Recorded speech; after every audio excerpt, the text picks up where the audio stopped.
Chris Andreason. Hey, Rick. How you Welcome doing? to Yachting USA. Really nice to sit and meet with you. This is fun.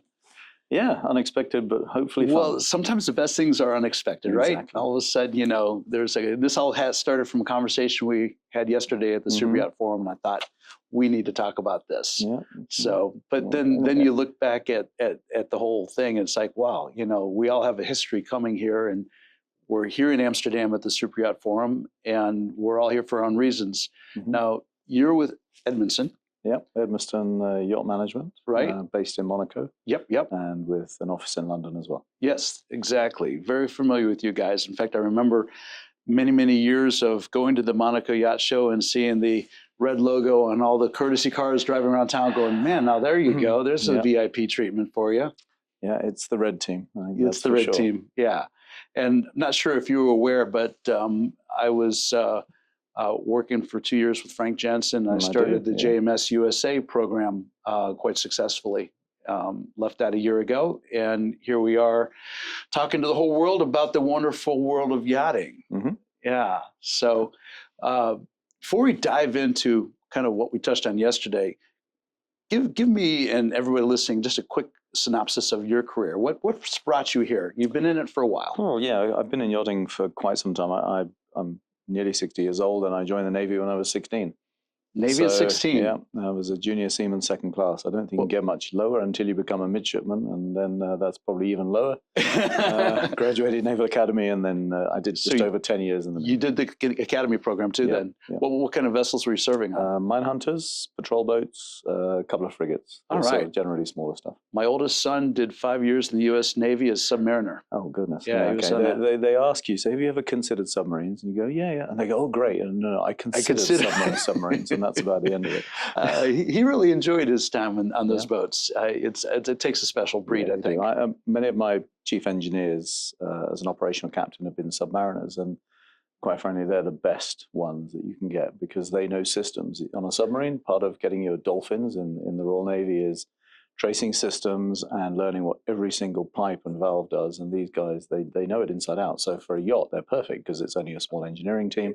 That's right. And you've got to rely on them. So they're really good. Yeah. On those boats, you know, you don't have an option sometimes. You got to fix it. I mean, on a yacht, you're the worst. You should just drift around. On a submarine, you better get on with it. You better get on with it real quick. Yeah. Next man up kind of thing, for sure. You know, that's fun. So you had a naval career, which is, I think, for anybody listening, it's an amazing foundation as a mariner. You know, it really does set the nuts and bolts for everything else that comes forward. Yeah, and I think that, for me, coming into yachting then a few years after I left, and having been in yachts now for a long time, the training that we got is what has set me up, and it's something that concerns me in yachting, that people can come into the business with just a week of basic safety and then be stuck on a yacht. And this is where we got chatting yesterday. This is where we got chatting yesterday. Where they're on some of the most expensive vessels, they're with some of the most influential people on the planet. They got a week of safety training, and they knew somebody, or they got lucky, and they're in a role. And I think it's a concern. The youngsters don't think about the depth of what the concern should be. They just think we're lucky to have a job, and they are. We work in an amazing business. If they thought for a minute about the responsibility that lies with them, because yachts have very small crew. Yes, they do. If you put it in, and they're very much overworked. You know, exactly. The expectations are high. Expectations are high from day one, and the only passengers, I used to say this as a captain, the only passengers we carry live in the guest cabins. And it's a cliche, but it's true. And if you're on a crew of 9, 13, 16, 20, 25, 35, you know, if I go from 40 through to sort of 90-meter yachts, you've all got a role to play. And bigger boats can carry some green crew, yes, because you can absorb that lack of knowledge. But more often than not, you just have to get on with it. No, you do, and you learn a lot of things quickly, but don't necessarily learn a lot of things well. Yeah, there's no depth, right? And I think I can't remember the number. We've heard it bandied around whether it's 430, 470 yachts in build or something. I don't remember exactly what it is, but they've all got to be crewed somehow. That's right. And we already have a very shallow pool of experience and that's only going to get shallower as we try and put more and more people in. That's so true. I interviewed a few months ago the owner of Resolve Academy, Lana Farrell, and a couple of her people, Will Williamson and Chauncey Naylor, three really professional individuals. And Will and Chauncey come from the same type of background you do, and are very strong in the maritime. And if you go through their academy, they've got probably the best in the United States firefighting academy. Have you been there? You've seen it? I know exactly where it is. Yeah, I've been there, but I haven't trained there. Yeah, okay. Yeah, yep. I walked through there a couple hours after they had done some training, and it was still 140 degrees inside that steel, and you could smell the fire. And they had a section for damage control where they literally flood it while you're trying to shut down the. And while you know you're not going to perish in this situation, the water's coming chest deep on you as you're trying to stop this flow of water. And it's close to as real as it gets. Yeah, we have it. And the smart ones are the ones who stop the leaks coming at you from above, because otherwise you're just getting doused the entire time. That's right. Stop those leaks first, because otherwise you can't concentrate. And then it gets colder. And so the incentive is to fix the leaks pretty damn quick. Otherwise it gets very cold. Yeah, even in Florida, it gets cold enough that you want to get it done. You should try doing it in the south of England. No, thank you. So the good news is, coming from my part of the world, there are a couple training academies that are doing anywhere from a okay job to a fairly exceptional job. But if you talk to them, they'll tell you the same thing, trying to find the candidates to come in or convince the crews. And remember, in South Florida and Fort Lauderdale particularly, at some point in time during the year, almost every significant yacht crew transits through that. And part of the conversations that I think need to be had, from my perspective, is with the owners and the owner's family office and the yacht management companies that are managing these boats to say, okay, time out here. You're in a location where you've got resources and the ability to enhance your crew training. You know, you need to give over a week or 10 days of your itinerary to put your people through. Now, that's a big ask, a week to 10 days. But even if you can get a few days out of that to put your crew through continual training, you step it up just a little bit. Yeah, I couldn't agree more. The challenge will always be, and the argument is always difficult. Well, it's not difficult, but the argument will always be, but I'm chartering my yacht out at $250,000 a week, $2.5 million a week, and you want me to give that money up? And you say, well, yeah, I get it. We need to find the time out with those seasons, but that's when maintenance is. Okay, fine, very good. So that's the maintenance on the yacht. What about the maintenance on the people? There you go. That's so important. This is the thing that, and I'm new to a yacht management department, and I'm coming from an operational background, so I have a look at it from very purist operational side. And we've just come out of the forum discussion about managing the unmanageable being yacht management, and it was actually a very interesting discussion, and I'm glad I was in there. It's the non-sexy part of yachting.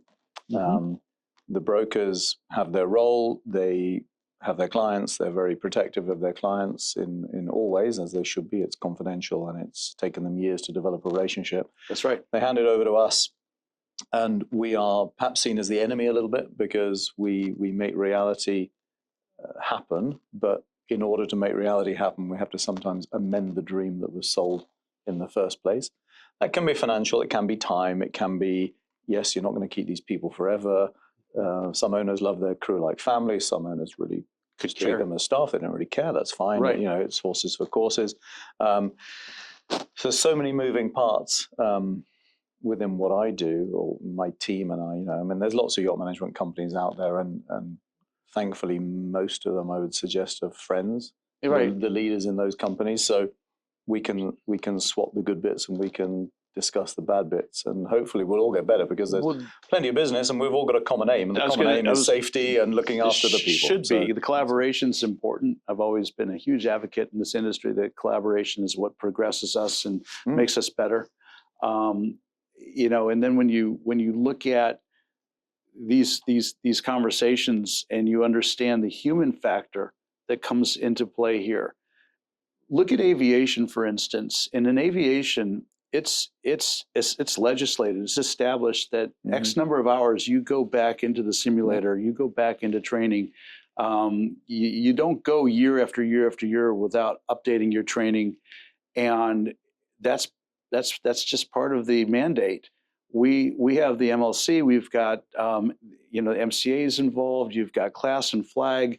There are institutions that exist within our industry. I use that word industry. Come there in a minute. That potentially could become more involved with the human factor, the safety piece of it.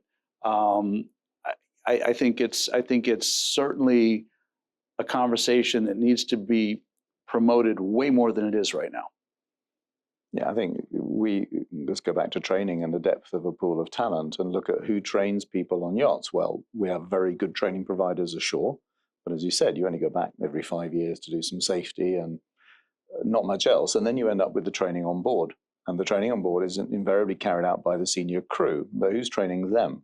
You can't mark your own homework. No. So the company I work for, and because of my own approach to this, even when I was an operational captain, I've taken a very Navy approach, and I brought in outside training teams. Okay. So I've been lucky enough to do 3 new builds, and as we got to the end of those, we'd bring in a training team for firefighting, damage control, medical, crowd control, these sort of elements for training, so that I was on the bridge with a safety plan, and I was having to command and control the operation from the bridge, and somebody was assessing my command and control. If you only ever have training done by captains and senior officers on board, nobody's actually looking at them. And we're here in Amsterdam, and I've been lucky. I've done Fed ships, and arguably the best yachts in the world, and certainly I've loved being on those vessels. You spend a year or sometimes longer in the build process, and then you're a passenger when it's out on trials, because they have the shipyard trials captain, so you watch what's going on. And then you take over the boat, and then you haven't driven anything for a year, maybe more. And the next thing you do is take the shiniest, newest, smartest, most expensive Fed ship ever driven. Possibly with new technology. With new technology, and you drive it down the North Sea Canal through the locks of the IJsselmeer and take it into the North Sea. Now, anybody who tells me you don't have skill fade when you've been ashore for that long and is probably a little bit delusional. So I think we need to have more training. Shipyards, thankfully, are embracing this. Good. The academies within, I know Ocean Co, we were talking about doing that. Fedship do it, but I think it's more about trade people than it is necessarily about crews, but that should be coming in. Right. But if more people will bring in outside trainers, and it's not mandated by the MCA, that is a problem. Yes. It is. One company we use now has accreditation by the Nautical Institute for continuous professional development, and I think that's very important, because now people get a bit of paper, because we all like bits of paper. Of course, looks good on the wall, doesn't it? Great. So having that is a good thing, but until onboard training is accepted or mandated, then we're always going to struggle.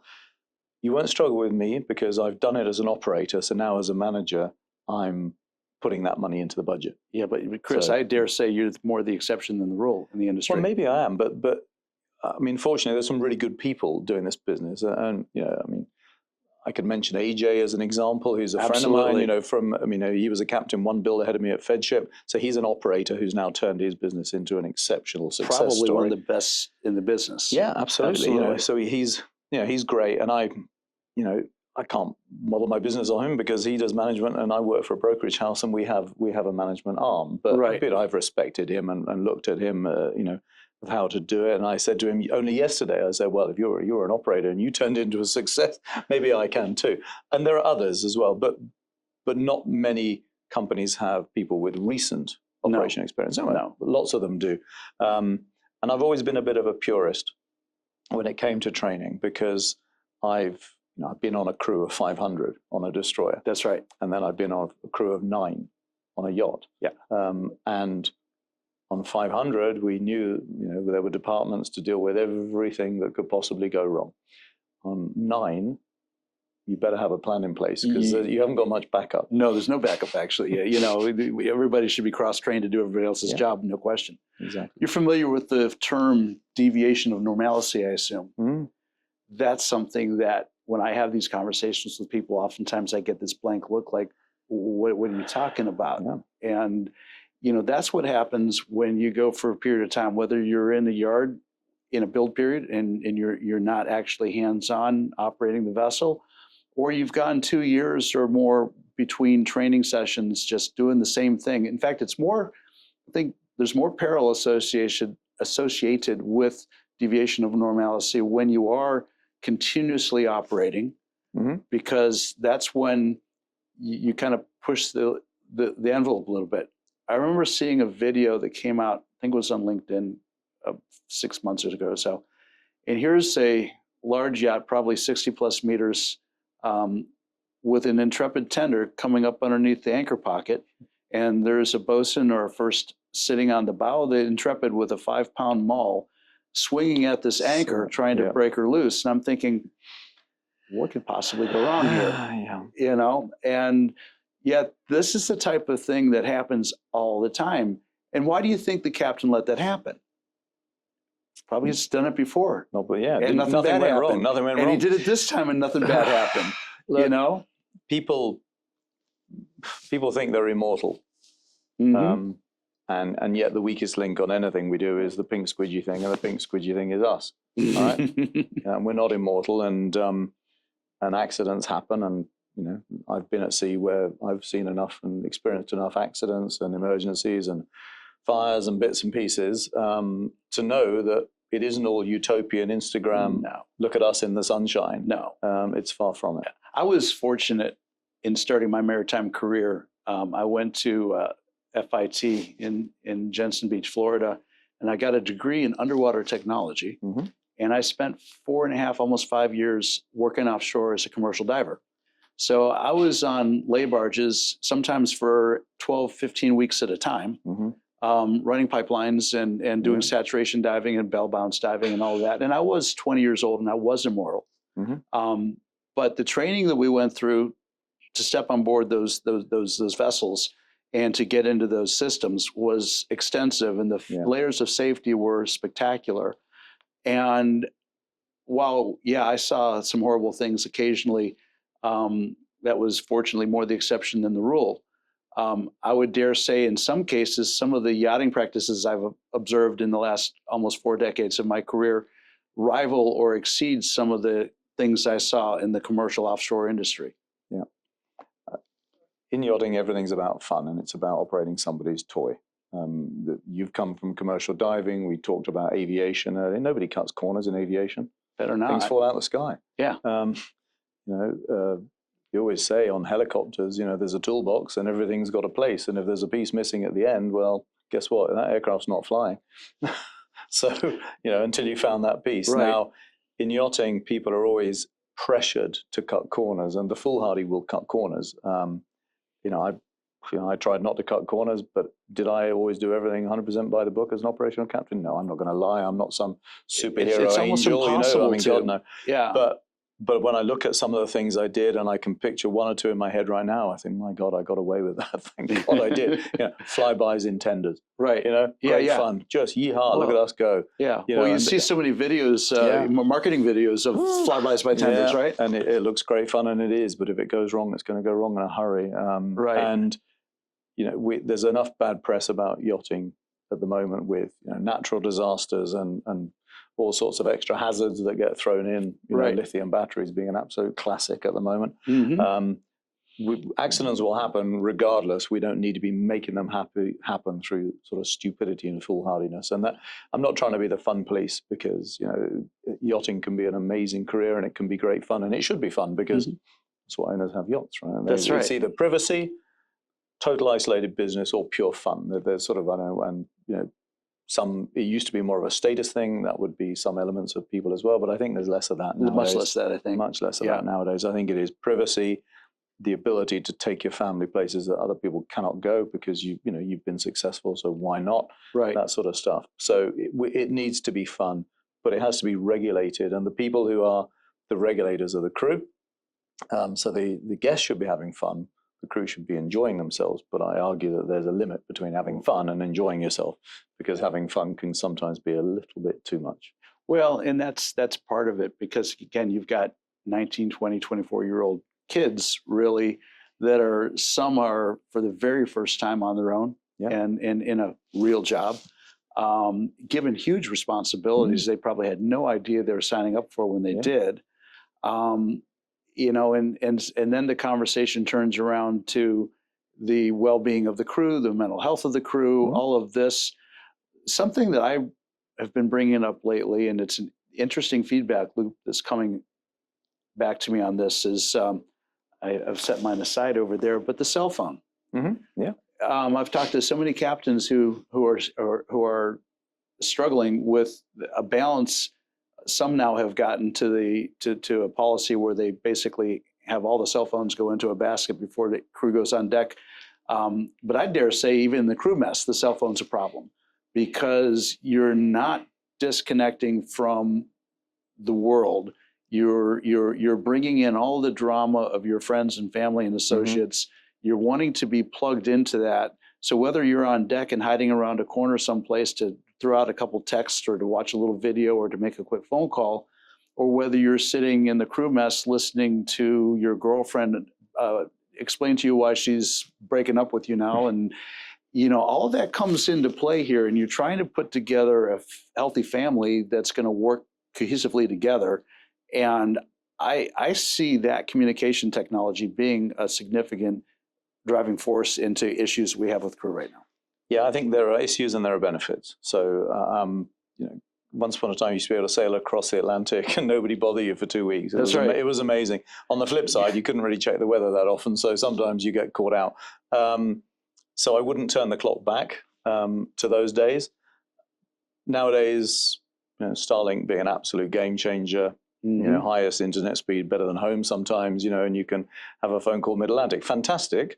But of course, if somebody does get a phone call mid-Atlantic and it's a real problem at home, basically you might as well be on another planet because you're that far away. Right. So you're not going anywhere. You can't do anything about it. And I think that is a danger, because young people, depending on their background, depending where they've come from, some are not as resilient as others.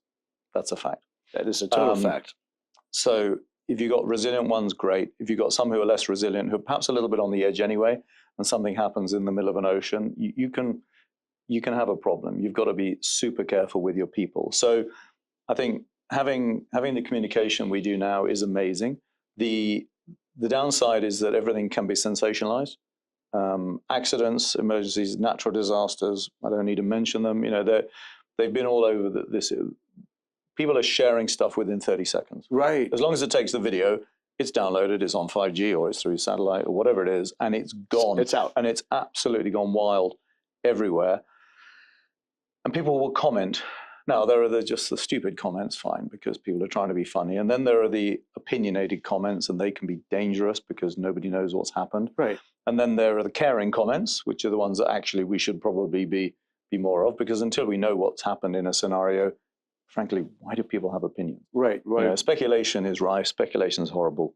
It is, and it victimizes people as well. Yep. I feel terrible for the people on the sailboat. You know, I mean, that's awful. You know, hopefully that's an industry lesson. We can look at this and say this is how you do not deal with catastrophes, because there is too much speculation around that particular incident, and you know, until all of the investigations are done and everything is properly understood, it would be horrible to throw any of the crew or any of the circumstances under the bus. But that seemed to be like the first thing that everybody wanted to do. Yeah, and, I mean, criminalization of captains is something that is that was a hot topic, and I don't hear it as much, but it definitely is there because it's right here, right now, this summer. Yeah.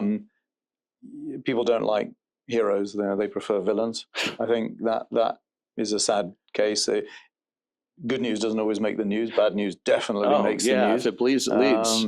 So I think we have to be much more responsible within yachting. And there are people who have opinions, and I've sat there and watched the TV and shook my head and gone, okay, well, you know, it's up to you if you want to do it. I certainly wouldn't. Why do they do it? I don't know. I think we need to be more caring as a business.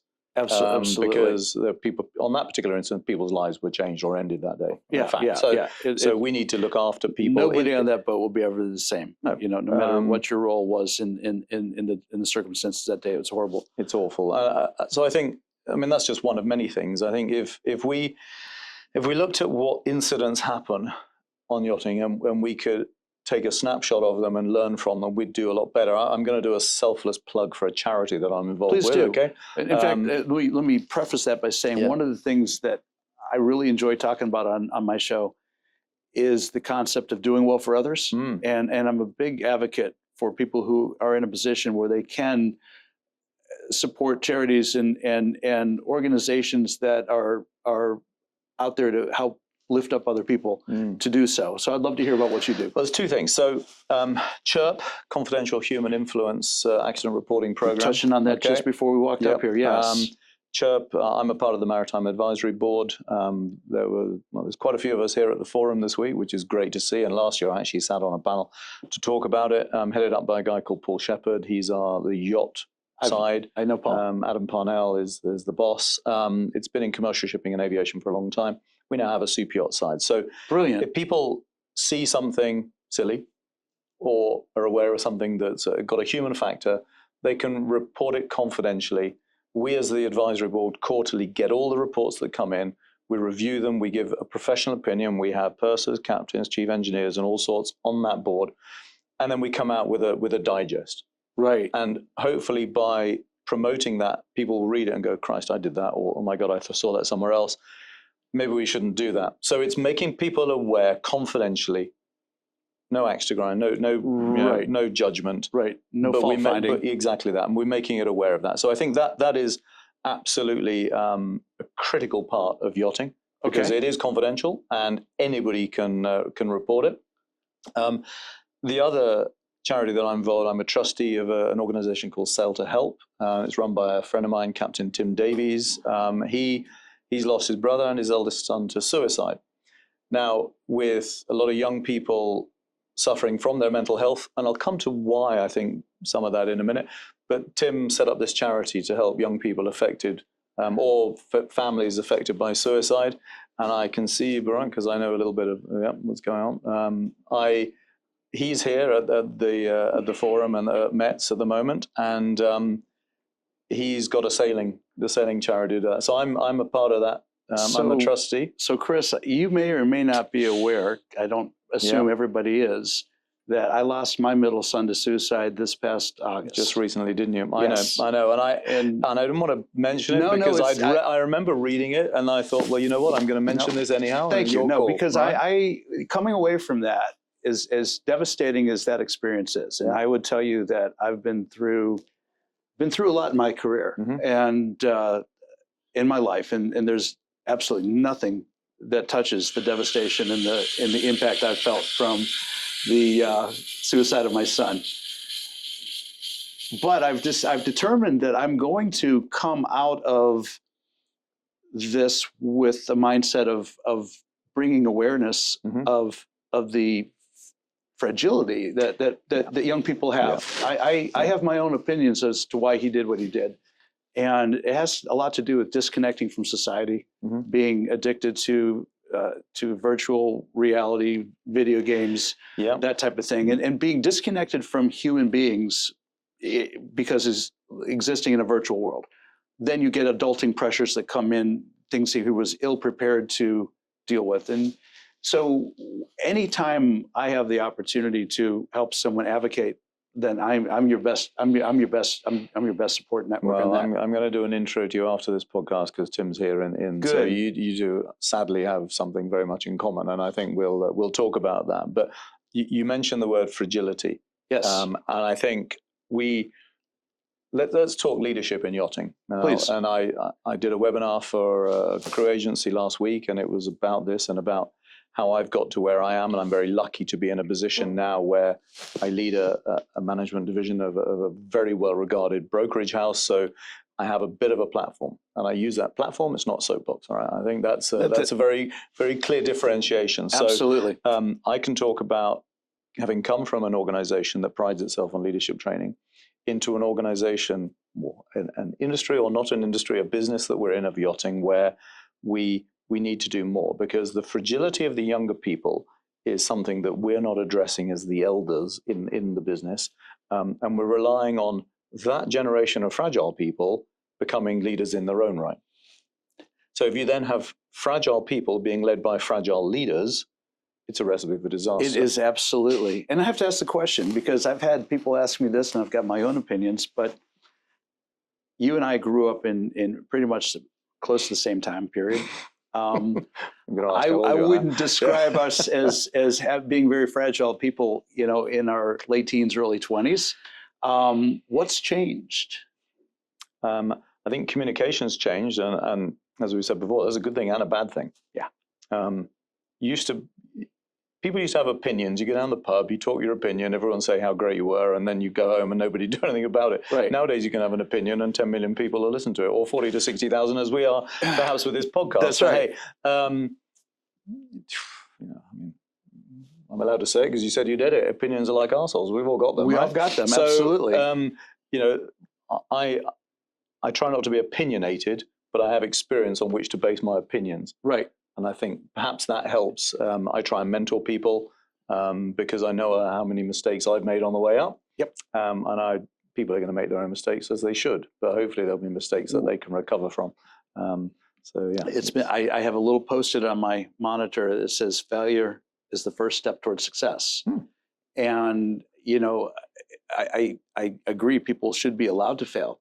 Yeah, absolutely. And you know, within the context of, for instance, my son that's with us here today, behind the cameras making this happen for me, is I tell him, I put up the guardrails for you and give you the keys. I don't care if you bring the car back with the fenders beat up. I just don't want you to go off the cliff. Yeah, I always say I open the door. Well, how you do it? Do you choose to go through it, or do you not? That's your call entirely. That's right. That's right. Now I'm a big fan of Dr. Jordan Peterson. If you ever listen to him. And he talks about how if you don't let your children fail, you set them up for a lifetime of catastrophe. We can't all be winners. No. We're all winners. We'd all own yachts. Then who the hell would crew? Hold on a second. I know a lot of yacht owners that I wouldn't put in the category of winners either. So. Oh, well, yeah, but then you probably know a Warren Buffett quote, yeah? I've known plenty of people who are, no, what is it? Something like, I've known a lot of arseholes who are billionaires, but they were arseholes long before they were billionaires, or something along those lines. So, but that happens. Yeah. Sometimes you fail upwards too. So, I think fragility of people and people wanting to emulate everything they see on Instagram or whatever it is. And I used to always say, you know, the young crew, the bigger the sunglasses were, you know, to the point where they became rock stars, you know, each year in, out, their sunglasses would get bigger because that's what they'd seen ashore in Saint-Tropez. And they were trying to live the yachting life, but forgetting that they were crew. Right. And I think, so emulating, aspiration, these are things that can weaken people. Right. There are people who do very well. And as it's just come into my head, a former deckhand of mine, deck engineer, now owns his own 40-meter yacht. Okay. Now, he was a great lad, and he was an extremely good engineer. And guess what? He became a probably even better engineer because he set up I think it was a robotics company, and bought his own 40-meter yacht not that long ago. So brilliant. Yeah. So there is no ceiling. No. You know, you can get wherever you get, but just because you don't all get there, you shouldn't think you're a failure. No, exactly not. We're all our own successes in our own rights. You just have to understand the space you're working in and be real with yourself. So yeah, no, it's an interesting conversation, because when you talk about whether it's the crew space or the circumstances that my son Aiden went through, you want to try to understand how we can help this generation become stronger people and more confident in themselves as both people and professionals, and learn how to live their best life. And it's a big ask. I really think so. But if it's not, if we don't pay attention to it, then the repercussions are going to be catastrophic. It can be a perfect storm. Yeah. Of expectation versus reality.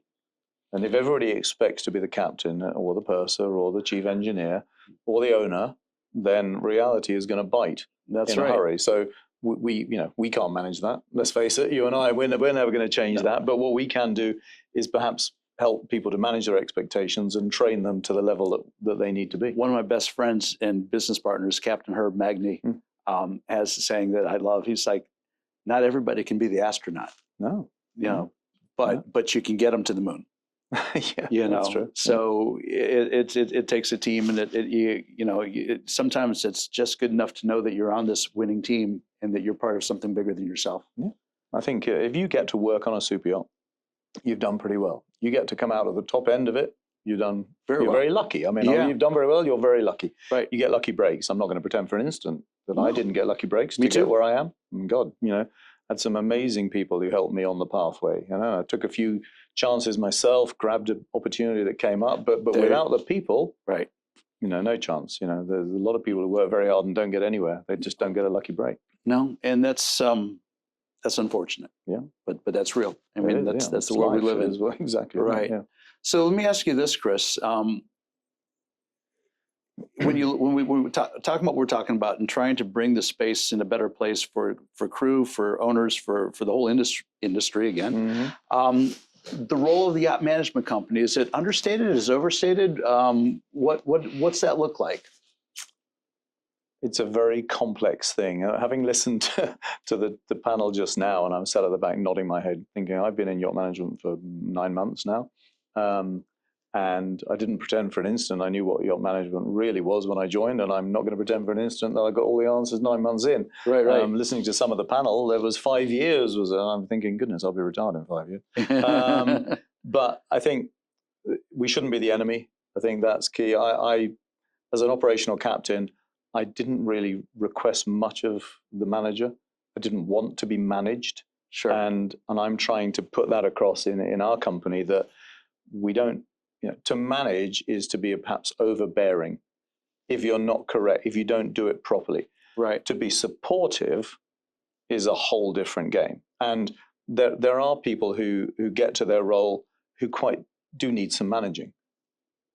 But the smart ones are the ones who recognize they need some managing, because within that management, you can be supportive. And then there are the very, very good ones who, frankly, don't need managing at all, but they need operational support to back them up. Because there aren't enough hours in the day. And, and a captain's job, from when I started it to last year I was at sea, that was the last time, it's an office job where the view changes.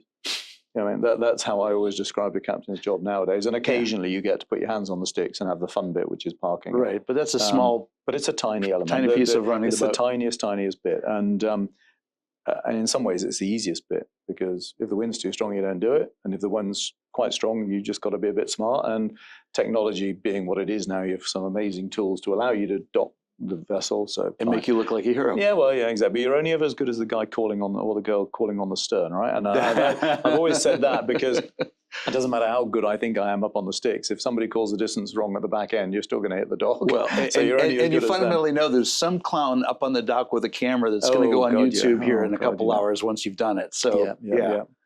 So that's driving them to actually managing them on board as the captain, as they should be in the heads of department. Right. And another organization, because we're in the plug business, BZ Maritime Leadership. Two ex-Navy colleagues of mine, they run a maritime leadership company. We have a leader network, and any captains listening, I would encourage them to join. There's 160, as of last week, captains or senior officers on board, which is good. Fantastic. Leader, I never remember, and Carl, the boss, will kill me for this, but it's learn, explore, advise, develop, might be experience and reflect, I think, for leader. I can't remember exactly. That sounds about right. Something like that. And do a monthly webinar. And the last one, which was last week, which conflicted with something I was doing, but it was the loneliness of command.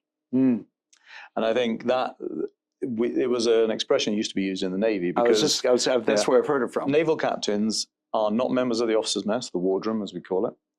They live on their own. They have depending on the size of the vessel, they have a steward to take care of all the sort of householdy bits, and they dine alone, and they have to be invited to the wardroom, because you can't be too pally with your officers on a warship, because you might need to send them to die, or you might need to discipline them. So you have to be distanced a little bit distanced. Now on a yacht, the same factors apply in terms, unlikely to sending them to die, hopefully not, but certainly from a disciplinary point of view, you have to do it. So But I think the loneliness of command can be shared if you learn to trust your people and rely on your people. And all of a sudden, yes, the buck stops with you. Right. And you've got to make that decision as the master. That's why you're there. But it doesn't have to be a lonely place, because you should be involving everybody on board. And I don't care what rank that person is, from the laundry to the deck to the service. Every person has a piece of the puzzle to play. And as the captain, you need to be able to engage with every single one of them. And I was sitting in on a conference yesterday. We touched on this, where you talk about the captain's job potentially can be the loneliest position on the boat. We lose sight of the fact that these are human beings too that have emotional fragility at times, and the stress of being the in command and having to deal with the owner and the yacht management company and the crew and we just lost a captain to suicide a week ago in Fort Lauderdale, and that was really, really tragic, unexpected, and it was just a reminder that these strong men can hit their wall sometimes, and we need to be compassionate and aware of how lonely it is at the top, and incorporate that into our thinking as well. Sometimes I think the captains are excluded a little bit because it's all the crew below. I think people put up shields as well as the captain, and they are defense mechanisms, and sometimes they don't reflect well to their crew. And I pride myself, and if there's any crew listening, they would hopefully agree. They'll only ever hear me shout if there was an emergency. I think they used to be more worried when I went very quiet, actually. They should probably. But I've been less tolerant of people because I've been under pressure myself, and I perhaps, been a bit facetious in my response or something. And I can remember these are, mistakes I've made on my way up that I hopefully share, that people don't make the same mistakes. But it's a tough place. I have friends here at the Forum in Amsterdam who been crew of mine from deckhand up, and they're captains in their own right now. And I remember before the Fort Lauderdale boat show a few years ago, I was sat up in Rybovich having a beer, and I was on a yacht that wasn't going anywhere. We weren't, and this captain was there, and he knew he had to make the tide out of Rybovich into Fort Lauderdale for the boat show, and the weather was against him. And he looked at me and he said, "Oh God, the weather." And I went, "Yeah, well, now you know how I feel. All those years when we were sailing together, and you were going, but why is Chris looking around and wondering what to do?" Right. I'm like, well, you're in that situation now, so it's a multifaceted discipline here. I had another sip of my beer and said, "You'll be fine," and he was.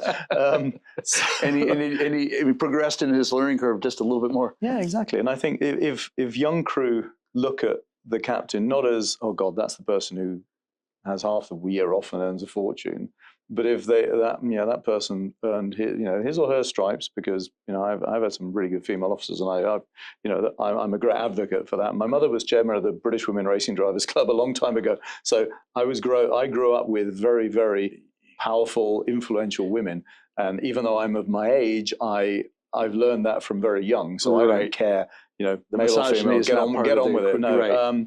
So I think if people understood that the person at the top has earned, more often than not, earned the stripes, and some people don't earn them as much as others. That's a fact. Granted. Then don't aspire to be something quite yet. Enjoy the period without the responsibility. I think that's also critical. They all want that next rank because all they see is the money. What they don't see is the responsibility that comes with it. Because with great rank comes great responsibility. Rank hath its privilege. That's another comment that I can use too. But you don't get it for nothing. No. And people don't understand that. No. I think that's... And I think most young people that I mentor, and I do mentor with YPY and make myself available to anybody who really wants to learn more about this industry, I'm happy to share, is the long view. And there's a sense of younger people, younger generation right now, where they want everything right now. That, I see what I want to get there, and I try to tell people that you need to lay a foundation. You need to give yourself time to become expert in what you're doing, so that you have something to work from to get to the next level and the next level. And good things normally do come over time, not immediate instant gratification. They do. I remember, and I said this on a webinar last week, a good friend who I hired him at 21 years of age with his unlimited off the watch certificate of competency back in, 2001. He came to the yacht. He said, I'm going to be chief mate in 6 months' time. And I went, okay, there's actually a bit more to learn. So off he went, and he came back to me and went, there's a bit more to learn in this business, isn't there? And I went, yeah, there is. Yeah. Why don't you give me 2 years? You go, okay. I set expectations a little bit better. Yep. 2 years later, he came to me, having had a great time. I'd given him off-the-watch responsibilities on board, so he had that to keep his license going and stuff. But he'd also been doing an awful lot of cleaning and tender driving and enjoying himself with the guests. And, when he wasn't with the guests as well. And then he came to me and I said, that's 2 years, isn't it? You're off. And he went, yep. And I went, good luck. Well done. Well, he's captain on a 100-meter fedget now, and he's done all sorts of other stuff in the meantime. Brilliant. But he has respect because although he had a commercial ticket, he came in at the bottom. Right. And he learned it the hard way, and he did his time on deck. And now nobody can say to him that he hasn't done it. And I know several other commercial officers, and I've given them the first lucky break as well, because everyone needs it, as we said. And they are also senior officers now on big yachts. They have credibility.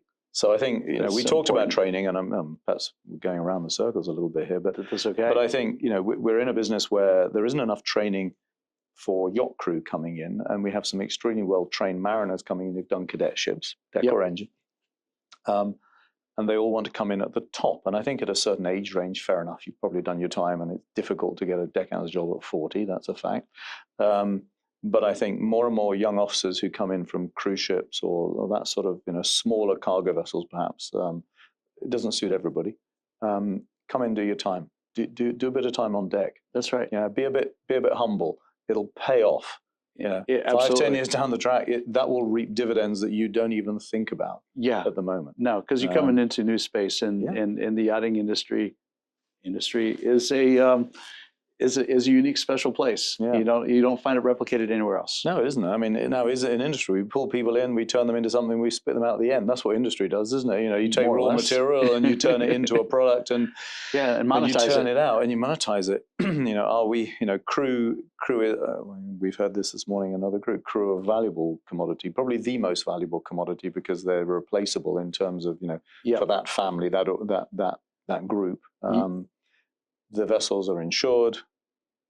Equipment is replaceable. People are not. That's right. So we need to treat them as a valuable commodity, but not as a commodity because we can't churn through them. Yes, I would say a valuable asset. Yeah, there you go. That's the word I'm looking for. It's definitely an asset of the of the vessel, an asset of the owners. And should be. We should continue to find ways to respect and enhance and lift up the crew, and encourage more crew coming into our space, and hopefully make the experience better than it's been, and continue that trend. That's right. But we need to reality check it as well, because we can't put crew on pedestals. Right. There's a very fine line, isn't there, between treating them as a very valuable asset and then telling them, oh, but you're so precious. Yeah. We need to quantify that, because at the end of the day, we as crew are tools. Yep. We're either cleaning, driving, maintaining. Right. Serving.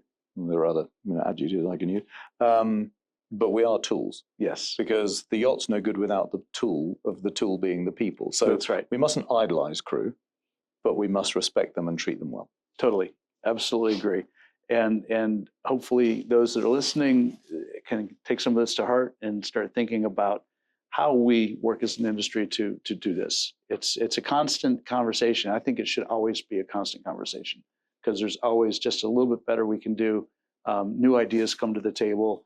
We can pick to other industries and figure out how things are being done in aviation or commercial maritime or whatever that industry may be. Hospitality, take a look at what they're doing in some of the finest hotels. And how look at the Four Seasons business model. As a good friend of mine, Brendan O'Shaughnessy, will have Brendan's a good guy. Yeah, recently put a thing about. I think we should learn from the Four Seasons mode of how to do service on yachts, because they make it work, and we don't have any way of standardizing excellence. And it's measurable. Yeah, it's tangible. It's measurable. Absolutely. Well, Chris, this has been a fascinating conversation. There's so many rabbit holes to go down. I really appreciate you taking the time out of a very busy super yacht forum now, METS. It's in its transitionally mode and transitionally. Is that a word? Okay, maybe. One stops today, the other starts today. Yeah, that's the same thing. But yeah, I look forward to some follow-up with you, and really hope that this conversation resonates with some people. Yeah, I think it will. Yeah, it's been a pleasure, Rick. All right, and thanks for asking me. It was unexpected to be. Yeah, hopefully added something to your whole time here in Amsterdam. Hope more than 2 people listen to it, but we'll see how we go. I suspect we'll have more than a couple.